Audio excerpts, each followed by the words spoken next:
Então, agora começa o bloco dos meus dois tutorandos. A gente vai começar pela Maria, então. Ela fez o trabalho dela sobre um analisador de risco de fraude em tempo real. Como o Matheus comentou, nós vamos falar aqui sobre a questão de um sistema para detecção de fraudes utilizando tanto machine learning como modelos de linguagem. A ideia aqui seria complementar ideias que já existem, como eu vou comentar mais para frente, mas primeiro eu queria falar um pouco da motivação.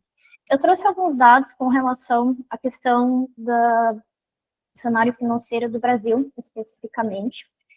São dados do Fórum Brasileiro de Segurança Pública, que é uma organização não governamental independente. Então, não há tantos conflitos de interesse esperados com relação a esses dados. Então, aqui nós temos 29 bilhões de prejuízo apenas considerando PIX e boleto, né? Então, 29 bilhões de reais foi o valor que as pessoas perderam sendo vítimas de golpe de transferência por PIX indevida, boleto falso e todos esses tipos de coisa dentro de fraudes transacionais.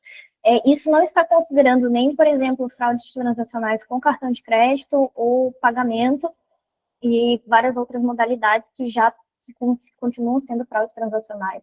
Então, é um valor bastante preocupante e a tendência é cada vez mais ser necessário fazer essas verificações e maneiras de mitigar, porque a questão de uso transacional dentro de plataformas digitais, como, por exemplo, aplicativos de banco, ou usar o próprio WhatsApp para fazer transferência, que não é muito popular aqui no Brasil, mas existe essa possibilidade,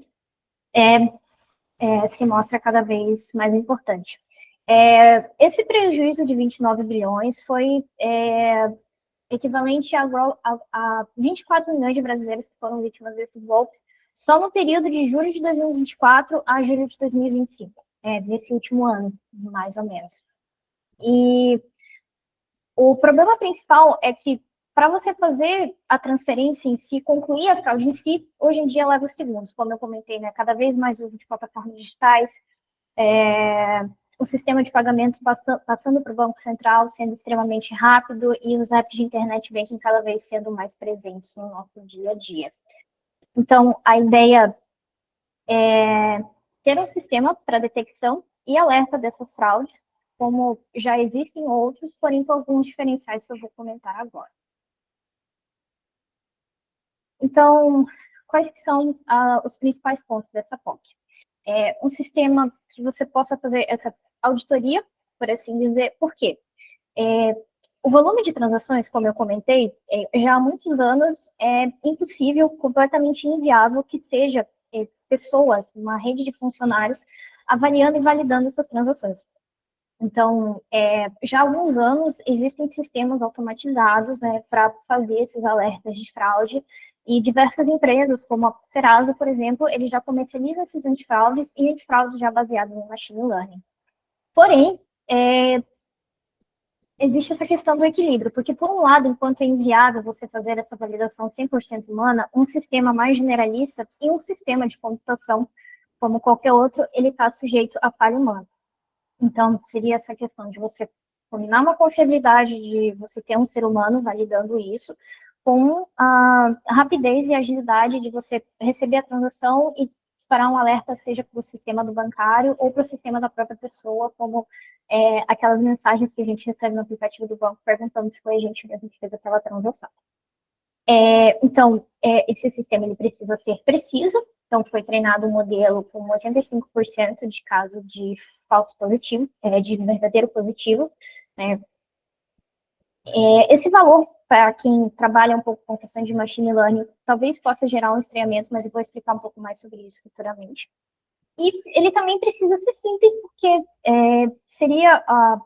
o público-alvo seriam para funcionários de banco, ou, como eu falei, integração com algum sistema próprio, de uma subdivisão dentro do banco, e então não é viável você ter que fazer um treinamento para o funcionário para ele usar mais o sistema, sendo que sistemas bancários utilizados pelo funcionário, que o funcionário interage ali, eles já são tanto complexos. Então, um sistema que passa dados robustas para essa avaliação seja consideravelmente preciso e com uso simples, e nesse caso vai ser uma baseada em interface de formulário e interação de texto, conversando também, sendo possível conversar em linguagem natural para você receber algumas informações. Então, como eu comentei, nós temos alguns diferenciais nesse caso. O sistema, ele é leve e simplificado. Eu tive, inclusive, algumas limitações na minha máquina, porque ela é uma máquina comum, com apenas 8 GB de RAM, mas fazendo as devidas adaptações, eu consegui rodar relativamente de forma tranquila, exceto a parte da questão do treino do modelo, mas isso não seria passado para o consumidor final, por exemplo. As interações em linguagem natural com o chat para informações importantes para você analisar de fato se aquela transação ela está sujeita a fraude, ou você estudar um comportamento geral de um padrão de transações que você possui no seu banco ou na sua instituição de pagamento. Porque enquanto cientistas de dados e pessoas que desenvolvem esses tipos de sistemas, muitas vezes uma das principais partes não é treinar o modelo em si, gerar ali um modelo baseado em árvore, por exemplo, mas sim você primeiro fazer algumas análises de quais são as tendências de comportamento para você saber se depois os resultados desse modelo estão seguindo essas tendências. E ações rápidas ali para você fazer esse tipo de consulta mais frequente, como, por exemplo, eu vou mostrar ali em cima qual é o score de risco geral ali naquele momento. Para isso, é claro, a gente precisa de alguns requisitos de segurança, como a autenticação, dados o suficientes, né? O dataset utilizado aqui foi um dataset público. Ele originalmente possui mais de 3 milhões e 700 mil transações, foram utilizados mais de 2 milhões e meio para fazer o treino. Então, ele tem bastante dados o suficiente para fazer um treino eficiente desse modelo. E, como eu comentei, não ter essa responsabilidade tão grande, como outros professores comentaram, de, no caso da minha POC, você chegar e dizer, a IA chegar e dizer, esta transação é fraude. Então, ela também fornecer os dados, salvar eles de alguma forma, para que depois tenha as justificativas e uma eventual auditoria. Então, como que isso é atingido? Como que funciona ali? O usuário ele pode enviar os dados de transação via formulário ou uma pergunta. Foi feita uma orquestração para juntar todos esses serviços, que é uma interface React, uma automação básica ali no N8N, tanto para lidar com a questão das requisições de chat, quanto para utilizar o modelo de LLM e o código Python.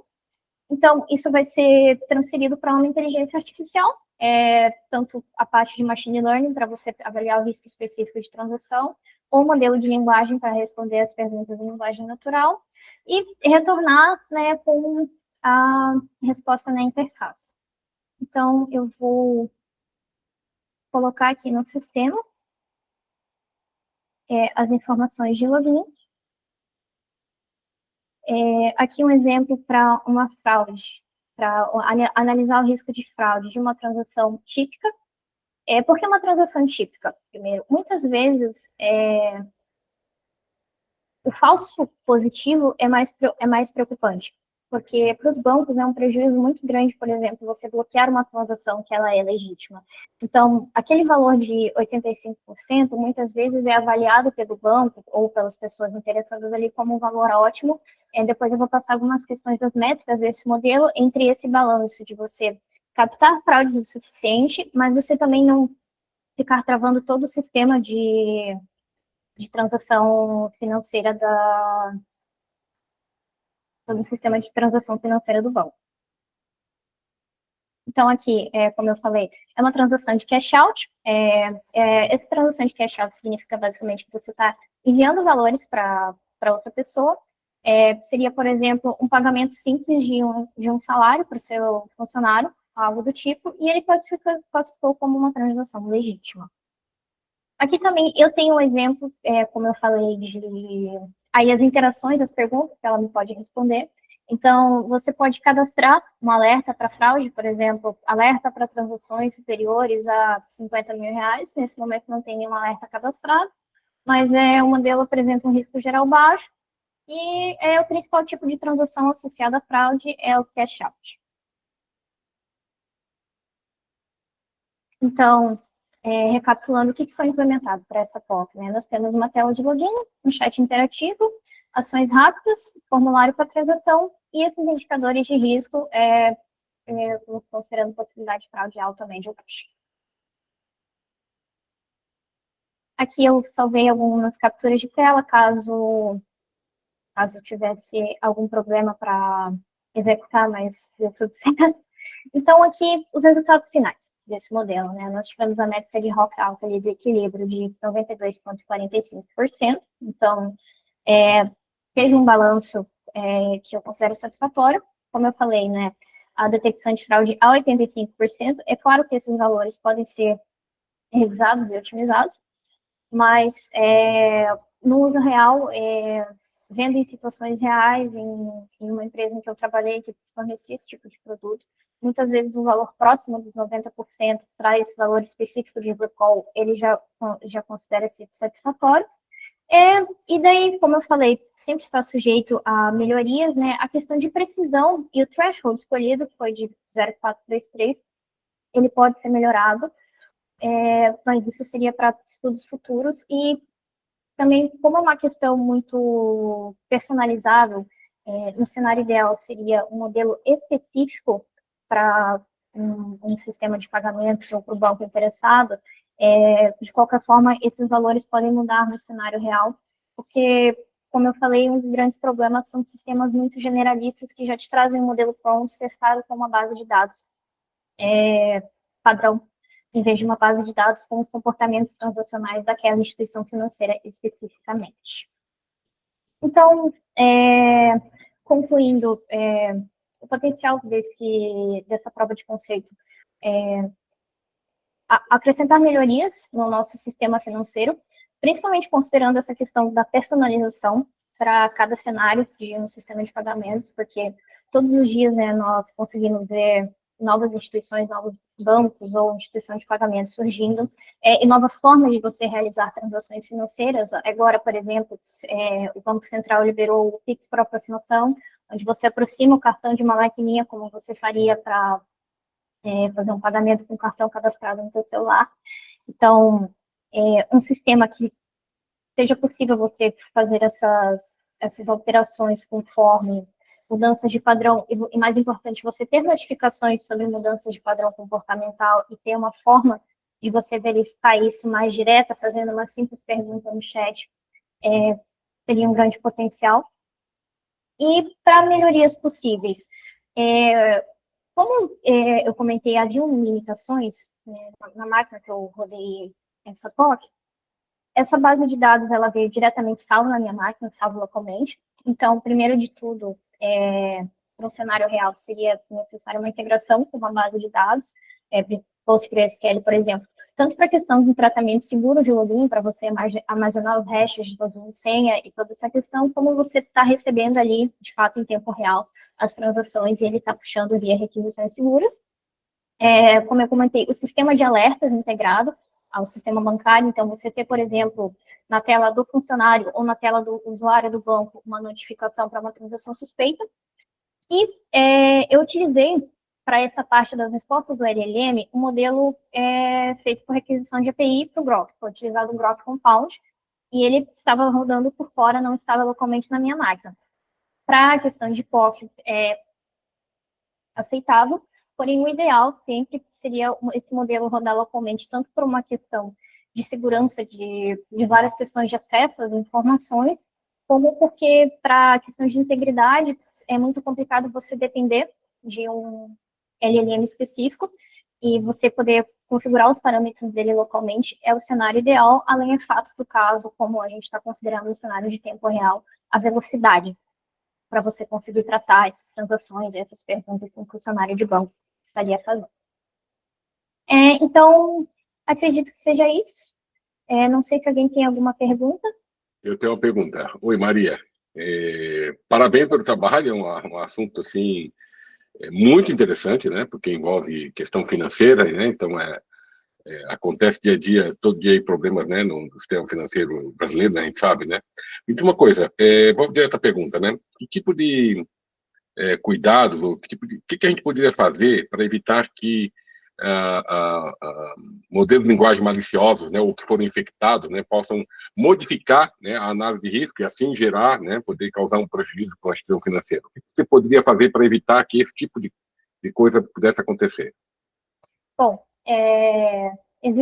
hoje a gente sabe que existem N formas de você tornar um modelo de linguagem malicioso, mas acho que quando o senhor comentou nisso, o primeiro exemplo que eu vi, que foi importante que o senhor comentou, porque senão eu iria comentar na apresentação se tivesse dado tempo, uma pessoa publicou no LinkedIn um post demonstrando, inclusive, um LLM vindo do N8N, que você conseguia transformar um chatbot, no caso era um chatbot de WhatsApp, né, não era um sistema fechado ali específico, mas você conseguia enviar mensagens e alterar esse LLM para que ele tivesse um comportamento inesperado, que em vez de ele ser um vendedor, por exemplo, de roupas, ele se tornava um vendedor de galinha. Então, acho que a primeira coisa além do modelo estar rodando localmente, você adicionar guidelines nele, né, você colocar guardas ali para que o usuário, pelas próprias mensagens, não consiga injetar um comportamento malicioso. Além, é claro, de um isolamento ali para ataques mais complexos, né? Obrigado, Maria. Parabéns pelo trabalho. Devolvo a palavra para o Matheus. Ótimo trabalho, Maria. Muito obrigado pela apresentação. Acho que a gente não tem mais tempo para pergunta agora, mas, de novo, muito obrigado.